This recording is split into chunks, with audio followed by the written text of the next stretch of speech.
بسم اللہ الرحمن الرحیم۔ میں ہارون رشید عرض کر رہا ہوں۔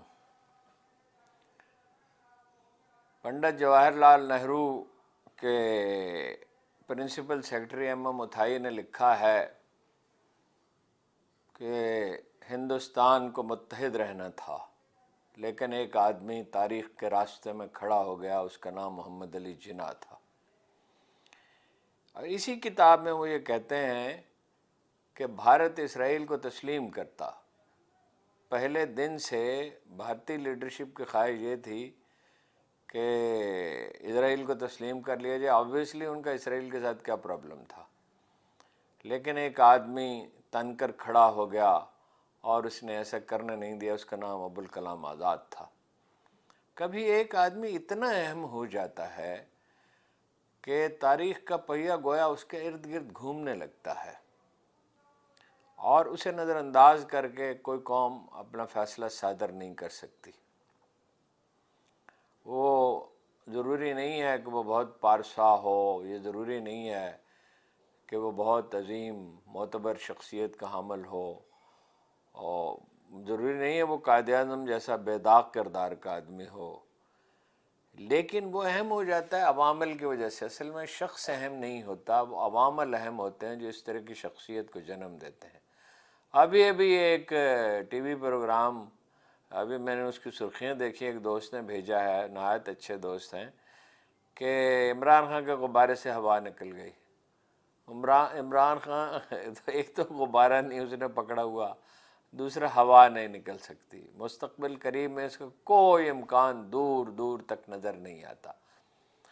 جن لوگوں نے یہ منصوبہ بنایا تھا تو اس وقت تو تجزیہ کرنے والے کہیں گے کہ وہ بڑے کم فہم لوگ تھے، لیکن اس وقت یہ ایسا نہیں لگتا تھا کہ اتنا شدید احتجاج ہوگا۔ خان صاحب خود کہتے ہیں کہ میں گھر جا کے بیٹھ گیا اور میں نے سوچا چلو کچھ دن کی چھٹی کرتے ہیں، اس مفہوم کے الفاظ انہوں نے کہے، لیکن اتنے میں لوگ باہر نکل آئے۔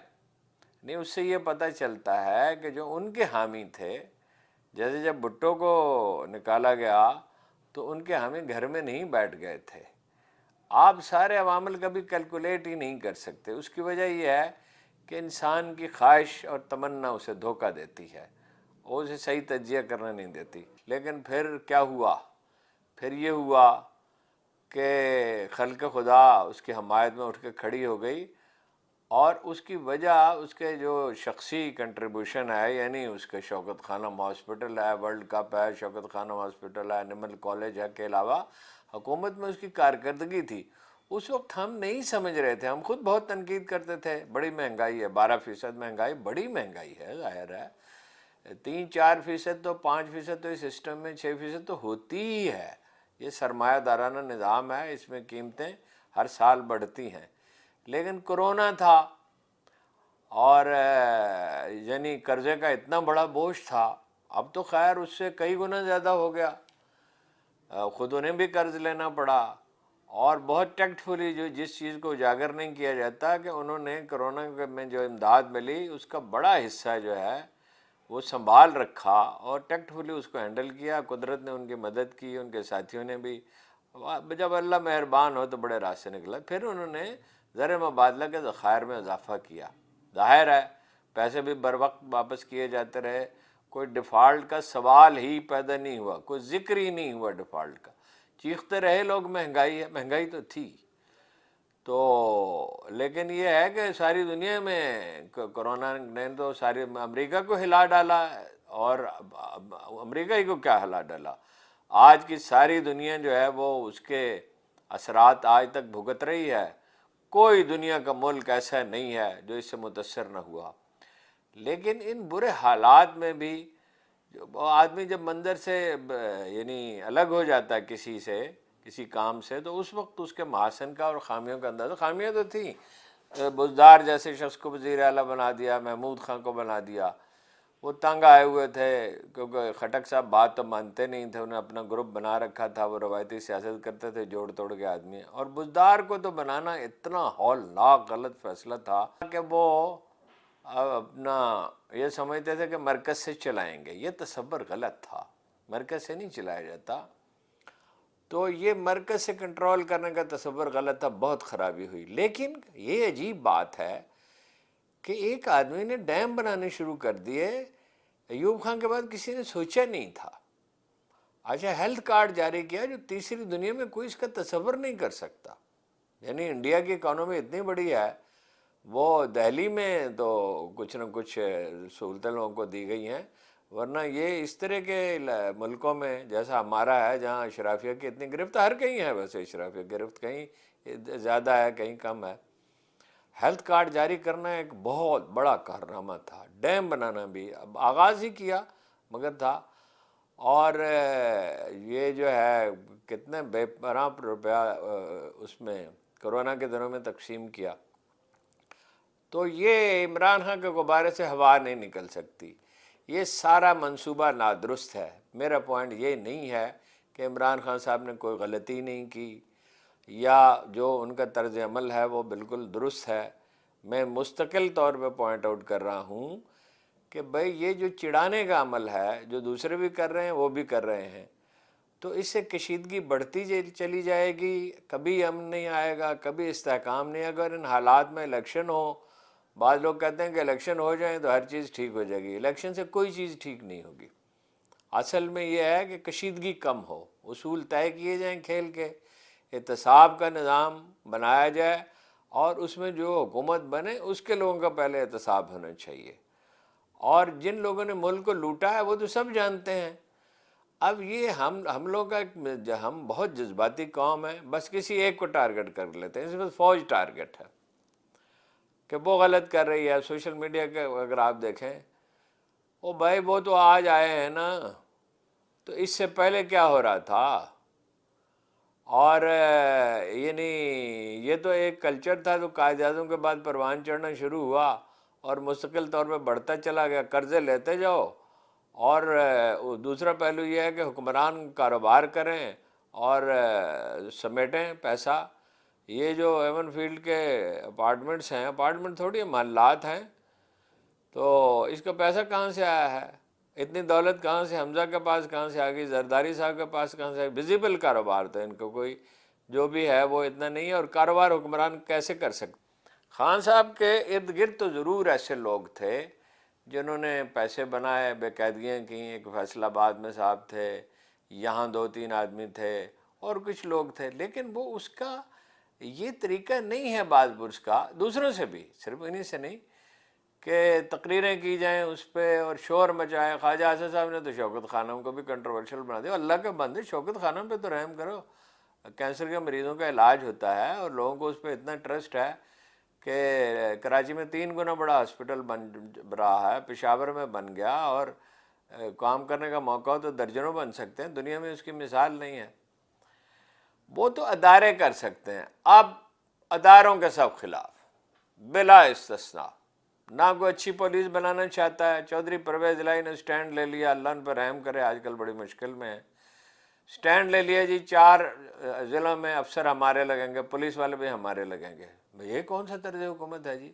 اور درانی صاحب چلے گئے. اگر درانی صاحب ہوتے تو بزدار جیسا بیکار شخص بھی وزیر اعلیٰ ہوتا تو صورتحال بہتر ہوتی.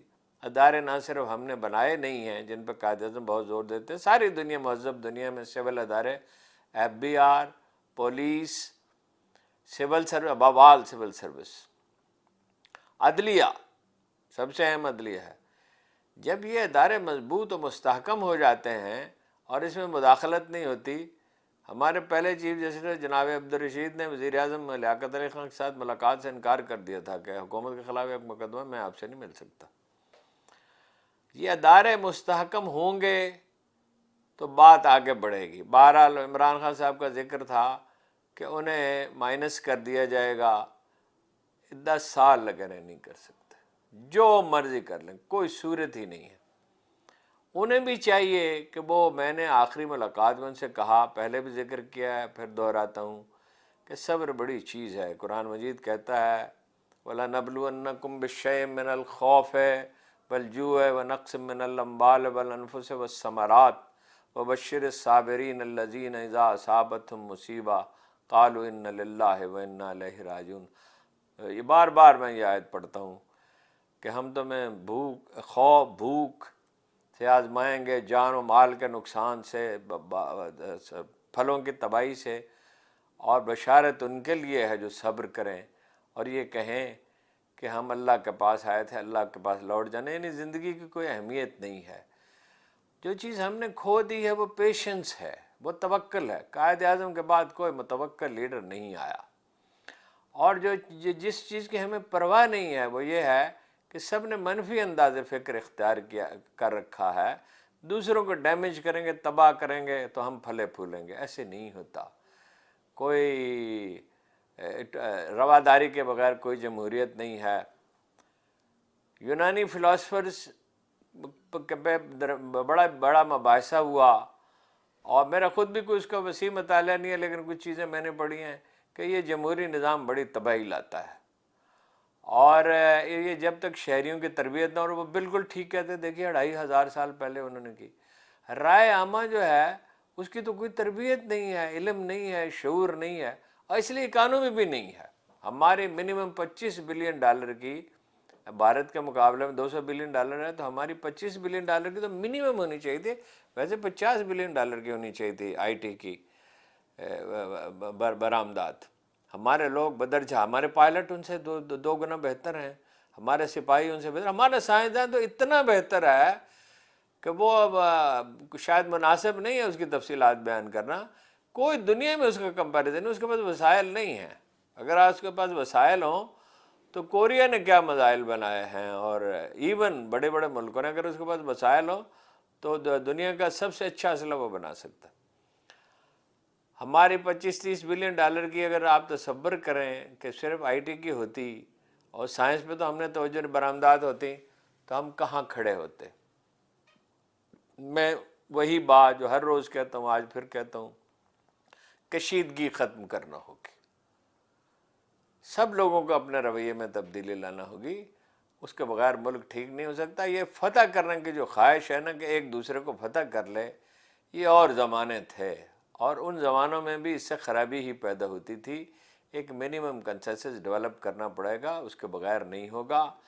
اور اس کے لیے آغاز جو ہے شاید عدالت سے ہونا چاہیے. عدالت کو کام کرنے دیا جائے. آج یعنی کل وہ اپنا ان کا ہو گیا، اپنا سزا معطل ہو گئی، تو اس پہ محترمہ مریم نواز نے اور شہباز شریف نے، شاہ صاحب نے کہا ہے کہ وہ لاڈلا ہے. کیا لاڈلا ہے بھائی؟ وہ تو جیل میں ہے. اور 186 مقدمے آپ پہ تو کبھی نہیں بنے. آپ پہ تو اتنے مقدمے بنتے تو آپ کے لیے گھٹنوں کے بل آپ گر پڑتے.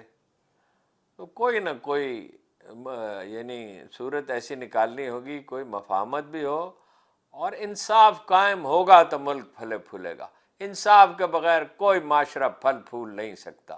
یہ جو کشمکش ہے، اس میں ہولناک افلاس پیدا ہو سکتا ہے، دیوالیہ ہو سکتا ہے ملک. اس میں آپ بلیک میل ہوتے رہیں گے. یہ بجلی کا بحران ختم ہونے میں نہیں آئے گا، سوال ہی نہیں پیدا ہوتا. میری خواہش تو یہ تجزیہ غلط ثابت ہو جائے. آئی ایم ایف آپ اس کی اجازت نہیں دے گا. ملک اس کے نتیجے میں انارکی کی طرف بڑھ سکتا ہے، خانہ جنگی کی طرف بڑھ سکتا ہے. پہلی دفعہ ایسی صورتحال پیدا ہوئی ہے.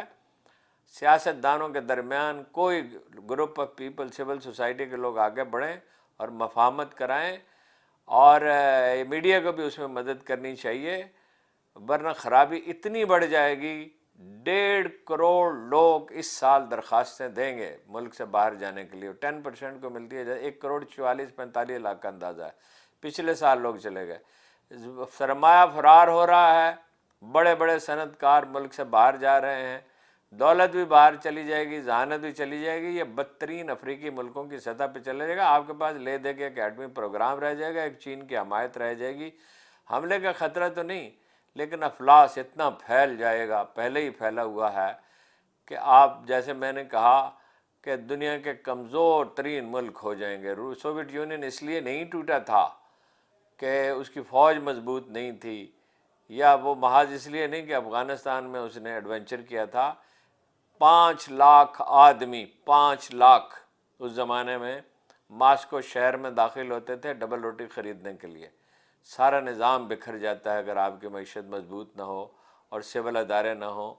تو آج کے لیے اتنا ہی، کل پھر انشاءاللہ مزید